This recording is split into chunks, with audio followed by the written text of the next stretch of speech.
네, 안녕하십니까. 최창호 교수입니다. 오늘은 헌법에 규정되어 있는 청구권적 기본권에 대해서 설명하도록 하겠습니다. 자, 그러면 화면을 공유하도록 하겠습니다. 네, 화면이 공유되었습니다. 화면이 공유되었습니다. 네. 자, 우리 헌법 26조는 모든 국민은 법률이 정하는 바에 의하여 국가기관에 문서로 써야 됩니다. 청원할 권리를 가진다. 국가는 청원에 대해 심사를 의무를 진다. 이렇게 규정하고 청원권에 관해서 규정하고 있고 27조 청구권적 기본권에서는 이제 재판 청구권이 가장 의미가 있다고 볼 수 있죠. 모든 국민은 헌법과 헌법과 법률이 정한 법, 권에 의하여 법률에 재판을 받을 권리를 가진다. 군사재판을 받지 않을 권리, 신속한 재판, speedy trial, 공개재판을 받을 권리, 무죄 추정의 원칙, 재판 절차 진술권에 대해서 규정하고 있습니다. 그 다음에 무혐의 무죄를 받은 경우에는 형사보장 청구권, 국가배상 청구권, 그렇죠? 국가로부터 구조를 받을 권리 이렇게 규정하고 있습니다. 시간이 되는 대로 요 순서대로 설명을 하도록 하겠습니다. 이 청구권적 기본권은 국민이 국가에 대하여 적극적으로 일정한 행위를 청구할 수 있는 권리다라고 이제 고대 김하일 교수는 이렇게 주장하고 있습니다. 이 청구권적 기본권은 기본권 보장을 위한 기본권이라고 그렇게 생각이 되고 권리 구제를 위한 기본권, 수익권 등 다양하게 표현을 하고 있습니다. 청구권적 기본권이라는 것은 국민이 국가에 대하여 적극적으로 어떤 행위를 요구하거나 그거에 대해서 보호를 해달라라고 요청하는 주관적 공권이다. 재판 제도라는 것이 옛날에도 있었죠. 고대에도 존재하였으나 신고이나 군주와 같은 지배자의 자의적인 재판이 아니라 일정한 자격을 가진 재판관으로 구성되는 재판기관에서 법과 법률에 따라 객관적인 재판의 권리가 형성되기 시작한 것은 근대 국가의 출현 과정에서 나타났다라고 이제 정윤석 교수는 주장하고 있습니다. 자, 이제 그렇다면 청구권 기본의 법적 성격은 어떤 것이냐? 반석 이익은 아니다. 기본권을 실현하기 위한 공권이다. 그렇죠? 자유권은 국가로부터의 자유를 의미하는 소극적인 권리이지만 자유권이라는 것은 기본적으로 방어권적 성격을 가지지만 청구권적 기본권은 적극적인 성격을 가진다. 자유권은 전 국가적인 제한권이지만 국가가 있기 전부터 상대적이고 침해할 수 없고 양도 불가능한 그런 권리라고 할 수 있는 청구권적 기본권은 국가 내적인 실질법적인 국민의 권리이다. 사회권은 구체적 법률을 통하여 현실적으로 구현될 수 있는 권리지만 청구권은 직접적 효력을 가진 권리다. 절차 기본, 재판 절차 진술권 뭐 이렇게 말을 하기도 하죠. 효력은 헌법에 의하여 권리가 형성되고 구체화되며 권리를 기속한다라고 보고 개별화, 구체화 법률을 입법부에서 정한다는 의미다. 보시고 주요 내용을 보죠. 주요 내용을 보면 청구권적 기본권에는 아까 말씀드린 대로 청원권, 재판 청구권, 국가배상 청구권, 손실보상 청구권, 형사보상 청구권, 범죄피해자 구조 청구권. 이것이 이제 사후적인 청원권이라는 것은 이런 행위를 해 주십시오라고 피티션을 하는 것인데 이건 사전적인 권리고 나머지는 사후적인 것이다. 사후적인 것이다.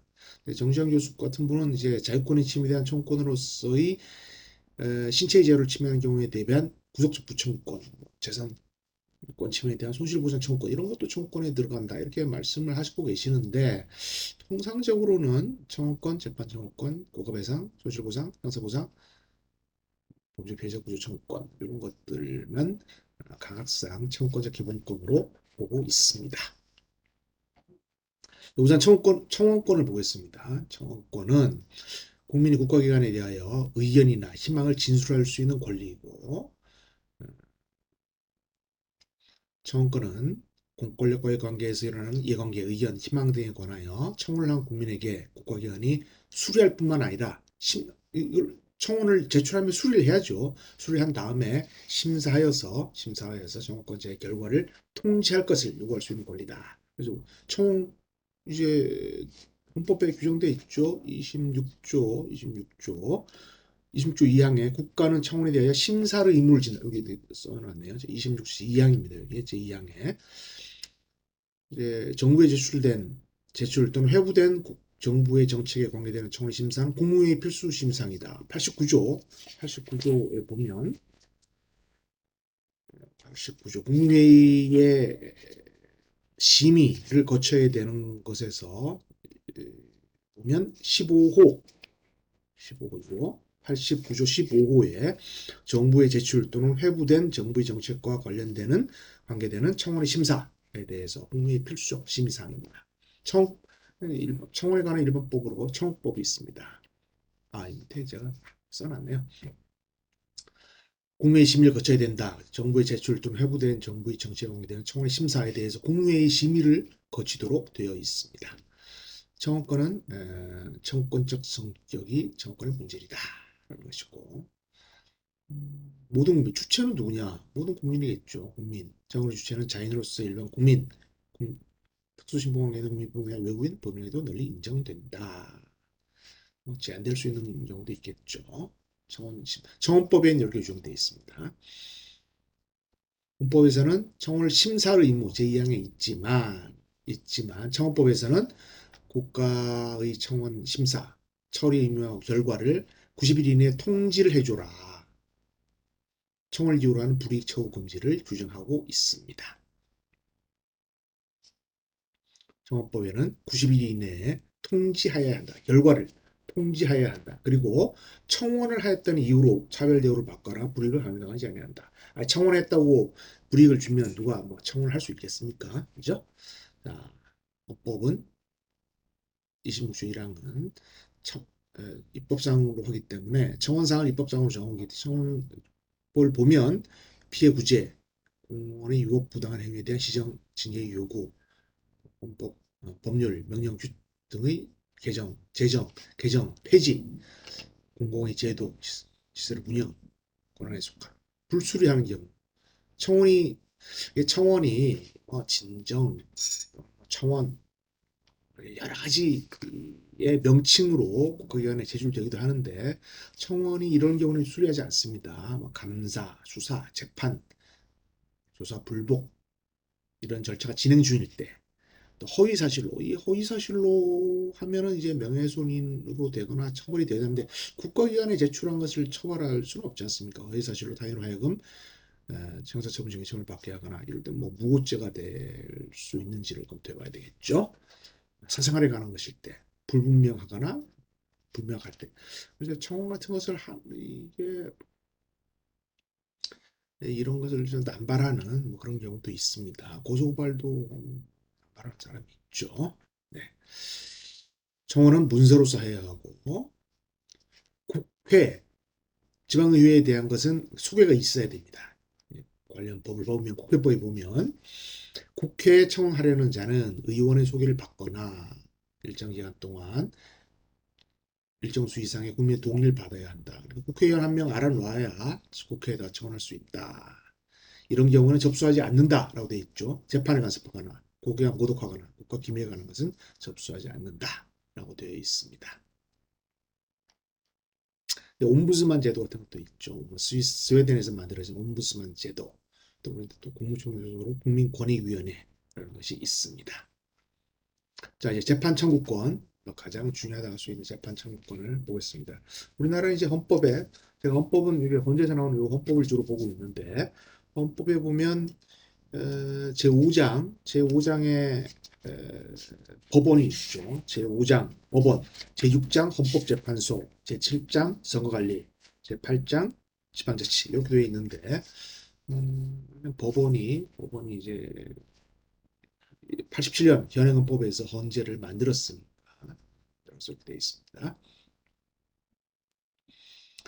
모든 국민 27조죠. 27조를 보면 모든 국민은 헌법과 법률 정한 법권에 의하여 법률위원 재판을 벌일 권리를 가진다. 돼 있죠. 청구권적 기본권이다. 자연인 외국인에도 인정된다. 소권, 이 소송을 제기할 수 있는 권리, 이 소송을 제기할 수 있는 것을 미리 포기할 수 있냐? 이 주관적 이게 공권, 국가에 대한 공권인데 미리 포기할 수는 없다. 다만 부재소 합의나 항소를 하지 않겠다. 나중에 이렇게 하는 건 모르지만 맨 처음부터 포기해 버린다. 그러면 유리한 사람은 따로 있겠죠. 원칙적으로 뭘 포기할 수 없다. 헌법과 법률이 정한 재판, 법관에 의한 재판이다. 이것은 이제 보건조직법에 의한 자격이 있는 그 구체적 절차에 의한 임기, 정년, 실무보장이 확보되고 독립하여 뉴트럴하고 디태치드된 양심에 따라서 법률상 직무상의 양심입니다. 직무상 양심. 우리나라 헌법에 양심 3번 나온다고 말씀드렸죠. 양심의 자유, 국회의원의 자유, 법관의 자유. 근데 헌법재판관의 양심에 대해서는 헌법재판소법에 따로 규정되어 있습니다. 법원의 관할 상원부에 대해서는 뭐 법률에 정하고 말한다. 즉결심판, 도처분, 가사심판 이런 것도 다 법관에 의한 재판, 약식명령, 벌금형 이런 통고처분 이런 경우에는 불응할 때는 정식 재판을 청구할 수 있으니까 위헌이 아니다. 우리나라에서 논란이 많이 됐던 거 이제 배심제, peers, 이제 동료에 의한 I want to be judged by my peers라고 해서 이제 동료에 의한 재판을 받겠다. 사법권에 의한 재판이 아니라 동료에 의한 재판을 받겠다라고 할 때 그래서 이제 배심제를 도입하자 그런 이론이 있어서 형사 재판에 대해서는 일정 부분 도입이 됐지만 사실상 막 활용이 많이 되고 있는 것으로 보이지는 않습니다. 배심 주어리 시스템이죠. 배심제는 일반 시민으로 구성된 배심원단이 직업복권, 커리어 저지와 독립해서 사실 문제에 대한 판결, verdict을 내리고 법관이 저지가 사실 판단에 대한 판결에 기속되어서 재판을 하는 제도를 말한다라고 하는데 그런데 이제 왕의 이 순회재판소의 판사들을 이제 돌아가면서 지역별로 돌아가면서 영국에서 재판을 하던 그런데 보니까 왕의 신하가 재판을 하니까 아니 너무 왕의 신하한테 재판을 못 받겠다 우리 동료들에서 재판을 받겠다라고 해서 유네니머스로 해서 만장일치 판결을 받고 그렇게 재판을 하다가 우리나라에서 이제 일부 도입이 됐는데 좀 영미에서 말하는 배심제는 아니죠. 배심제, 배심제, 참심제. 참심제는 제가 보기에는 현재 군사재판 비슷한 게 참심제 아닌가. 일반 시민인 참심원이 직업복권과 함께 한다라고 하는데. 그래서 이게 우리나라에서 이제 국민참여재판이 도입되어 있는데, 국민참여재판이 도입되어 있는데, 그러면 과연 그것이, 음, 27조 1항에서 규정된 모든 국민은 헌법과 법률이 정한 법권에 의하여 법권에 의한 재판이냐 그죠? 법권에 의하여 법률에 의한 재판을 받아야 되는데 배심원이 들어가면 그것은 법권에 의한 재판이 아니지 않느냐 이런 논의가 있었습니다. 배심제를 도입할 때 그런 논의가 있어서 배심원이 사실 인정에만 관여하고 법률 판단에 관여하지 않기 때문에 합헌이다.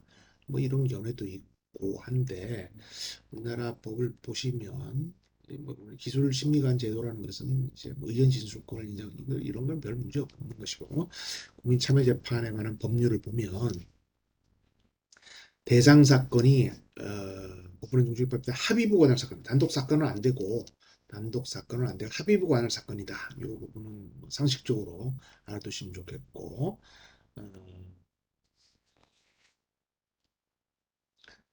그다음에 이 반드시 확인을 해야 됩니다. 이게 확인이 되지 않는 경우에는 2심에 가서 다시 1심으로 내려보내는 그런 경우가 있습니다. 반드시 확인을 해야 된다. 두시고 9명, 9명으로 하고 예비 배심원은 5명으로 둔다. 요거 이제 선거권 18세로 되어 있는데 배심원 자격은 20세이다. 이렇게 알아두시면 되겠고 이게 중요합니다. 판결이 유죄인 경우에 배심원은 판사와 함께 양형에 관하여 토의하고 의견을 개진한다. 재판장은 설명한다. 이게 판결과 의견은 법원을 기속하지 아니한다. 우리나라 배심 제도가 사리시 인정권 그다음에 뭐 양형에 관한 의견 이런 것들이 adversary effect 그러니까 공고적 효력에 불과하기 때문에 영미에서 말하는 배심죄는 아니다. 이렇게 이해해 주시면 되겠습니다. 국민의 형사재판 참여에 관한 법률 그래서 법전에서 좀 보면 배심원이 형사 참여를 한다. 대상 사건은 합의부 관할 사건이다. 합의부. 이 합의부 관할 사건이 중요한 겁니다. 그다음에 국민 참여를 원하지 않거나 배제 결정이 있는 경우에는 참여하지 않는다. 배심원 자격은 만 20세, 만 20세 이상의 만 20세 이상의 국민 중에서 결정한다. 그다음에 법원을 기속하지 않는다. 그죠? 그리고 이제 배심제가 행정심판 같은 경우에는 이제 행정부 내에서 행정청 내에서 이제 자체적으로 신속하게 권리를 부여해주기 위한 그런 준사법적 절차인데 행정심판에 불복하는 자에게는 정치적 재판을 할 수 있기 때문에 위헌은 아니고 행정심판 필요적 정치주의에서 임의적 절차로 바뀌었습니다. 국가배상도 임의적 선택적 정치주의로 변경되었습니다. 특허심판 정치주의를 채택하고 있습니다. 군사재판은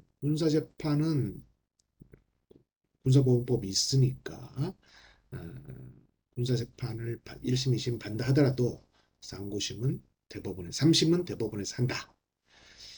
그 다음에 검사의 기소유예 처분이나 불소 처분, 기소유예 처분을 비롯한 불소 처분이 자의적으로 할 경우에는 법관이 재판받을 권리를 침해할 수 있다. 이렇게 성남인 교수께서는 말씀하고 계시는데 저는 이제 기소 독점주의를 기소 이론주의다. 기소를 국가가 하는 것이기 때문에 일원화된 이 독점이라고 하는 말은 경제학 배울 때 뭔가가 안 좋은 듯한 부정적인 뉘앙스를 주지 않습니다. 그래서 기소를 검사가 일원화해서 하는 이론주의다. 기소 편의주의는 마음대로 하는 것 같은데 기소 법정주의가 아니라 합리적으로 하는 것이다. 저는 이렇게 주장하고 제 형사소송법 교과서에도 이렇게 기재를 해놨습니다. 혐의 없음 처분을 한 경우에는 이제 재정 신청으로 2007년부터 형소법이 개정되고 나서 재정 신청으로 가야 되는 것이 기소유예 처분에 대해서는 행복, 추구권, 평등권이 위배되었다. 평등권, 행복, 추구권, 평등권 이런 논리로 보통 이제 인지사건에 있어서 피의자가 자신이 검사가 기소유예 처분을 하지 않고 기소를 했으면 오히려 법정에 가서 무죄를 받을 수 있는데 검사 기소유예 처분을 했기 때문에 나의 행복추구권과 평등권을 침해했다. 이렇게 주장을 해서 기소유예 처분에 대한 처분의 취소를 구하는 헌법 소원을 많이 제기하고 있습니다. 제가 언제 국선 대리인으로서도 이런 사건을 몇 건 처리했습니다. 법률에 의한 재판을 받아야 된다. 자의에 의한 재판이 아닌 자유와 전단에 의한 재판이 아닌 법률에 의한 재판을 해야 된다. 재판을 받을 권리인데 그럼 아니 대법원에 가서 대법관으로부터 재판을 받을 권리도 있는 거 아닙니까? 왜 저는 대법관한테 재판을 못 받게 합니까? 소액사건에서 상고 제한은 합헌이다. 옛날에는 상고 사건에서 상고 허가제를 도입했다가 지금 심리 불속행 제도를 도입했는데 심리 불속행으로 딱 끝나면 대법관한테 한번 판단받아보고 싶은데 아쉽기도 하죠. 하지만 이게 한정된 인적, 물적 자원을 효율적으로 쓰기 위해서는 이게 불가피한 측면이 있는데 억울한 경우에는 참 아쉽기도 합니다. 아쉽기도 한 게 참 어려운 문제입니다. 예. 비상계명에서는 단심으로 할 수 있습니다. 단심으로 할 수 있지만 그러나 사형을 선고하는 경우에는 그러지 아니합니다. 여기서 사형이라는 용어가 쓰여 있기 때문에 우리나라에서 뭐 사형제도가 위헌이냐 아니냐라고 할 때 아니 뭐, 옆에 10조에서 사형이라는 용어를 쓰고 있지 않느냐 이런 말을 하고 있습니다. 일반인은 원칙적으로 군사재판을 받지 않죠. 군사재판을 받지 않습니다. fair하고 speedy trial을 받아야 되는데 공정한 재판을 fair trial을 받는 것은 이해하겠는데 speedy trial은 사실상 사실상 좀 잘 안 되는 그런 측면도 있습니다. 신속한 재판이 안 되고 있습니다. 공개재판을 받아야 된다. 공개재판을 받아야 되는데 국가안전보장 또는 안녕질서를 방해하거나 풍속을 위배할 경우에는 공개하지 않을 수도 있고, 조직폭력배 같은 재판을 할 때도 비공개 사건으로 비공개 방청객을 다 내보내고 할 수도 있습니다. 이 공개재판의 경우에 이제 기록을 판결문을 공개해야 되는 거 아니냐, 그런 논란이 있습니다. 판결문 전부 공개해야 된다. 그러면 이제 판결문을 공개를 하게 되면 또 프라이버시가 침해되는 경우가 있기 때문에 참 어려운 문제라고 할 수 있습니다. 27조 5항에는 범죄 피해자는 재판 절차 진술권이 있다. 이런 게 재판 절차 진술권, 성범죄 같은 경우에는 도국선 대리인이 선임이 돼가지고 선정돼서 법정에 들어오기 때문에 검찰측으로는 상당히 유리한데 이 제도도 운영되고 있다라는 것을 알아두시면 되겠습니다. 제한하는 경우, 재판 정보권이 제한되는 경우도 있는데 이제 국회의원의 자격심사 제명 징계에 대해서는 법원에 제소할 수 없다라고 헌법 64조 제4항에 법원에 제소할 수 없다라고 되어 있습니다. 군인은 군사재판을 받는 것이고요. 군사재판을 받는 것이다. 군사법원법에 상세한 규정이 있습니다. 행정소송에 있어서는 행정소송에서는 90일 이내에 해야 되죠. 이 불변기간인데 90일 이내 또는 있은 날로부터 이제 1년이 경과하면 제소할 수 없기 때문에 행정소송을 제기하는 경우에는 불변기간을 도구하지 않도록 행정소무감사를 가면 항상 불변기간을 도구하지 않도록 감사를 철저하게 하고 담당 공무원이 잘하지 못했을 경우는 징계를 하고 있습니다. 헌재에서는 3인 재판부를 둬서 적법 요건에 미비한 경우에는 사전심사를 해서 각하를 하죠. 사전심사를 헌재법 72조에 따라서 지정재판부 333으로 나눠서 3개의 재판부를 만들어서 사전심사를 하고 각하를 하도록 하고 있습니다. 헌재법 68조에서는 권리구제형 헌법소원의 심판에서 법원의 재판을 제외하고 있습니다. 그렇게 되어 있죠.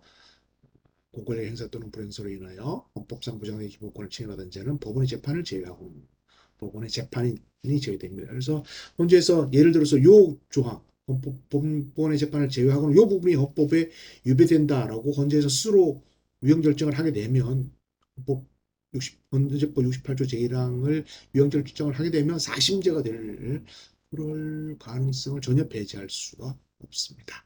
자, 이 밑에는 헌재 결정인데 헌재 결정은 수업 시간에 실강을 하도록 하고, 자, 오늘은 저장을 하고